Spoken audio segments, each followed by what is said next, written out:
Hello everybody, and welcome back to the Healthy Orange Movie Reviews, the show where we bring you film criticism that is honest, insightful, and not least of all fun. I'm your host, Bennett Campbell Ferguson, and today marks the first time in a while that I've done a solo video. Almost everything I've done the past few months has been with the rest of the team, so it's exciting for me to get to talk to all of you just one-on-one for a change. So what I am going to talk about today is an issue that I think is incredibly serious, that recently has been gaining a lot more notice than usual, and that is racism and sexism in Hollywood.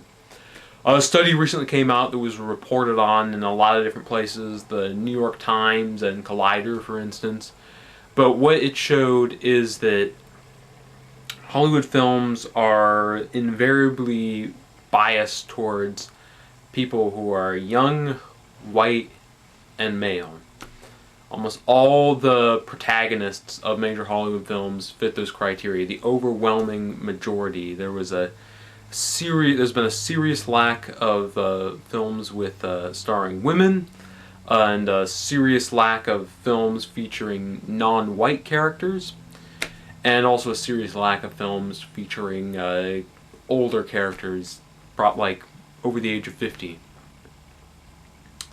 I think we can all I think we can all agree that this is a really serious problem.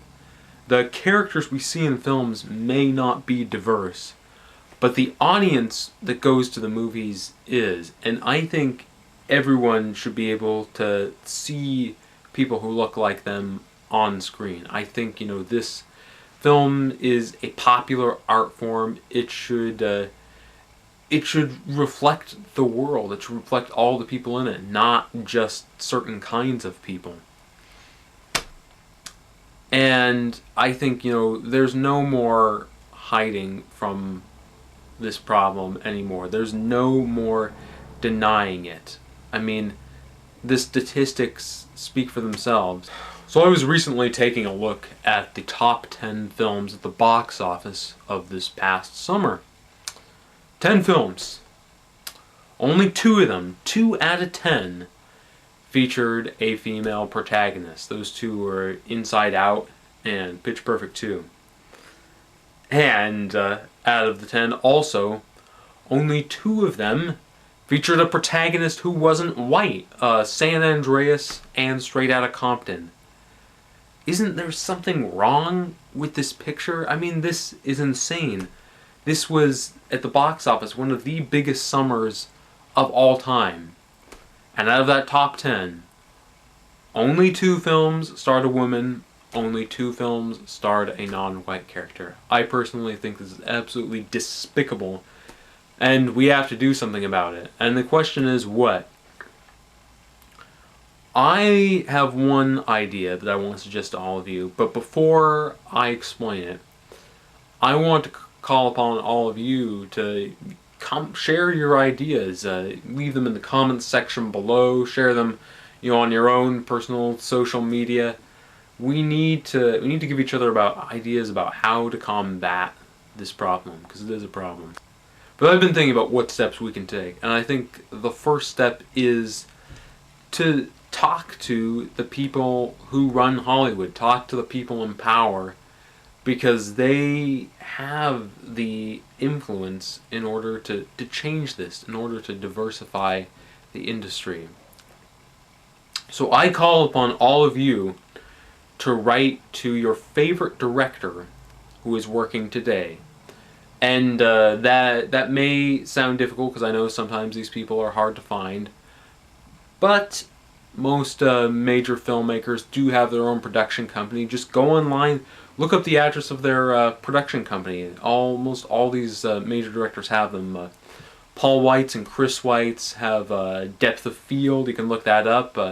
Bryan Singer has Bad Hat Harry Productions. Peter Jackson has Wingnut Films. Let's see.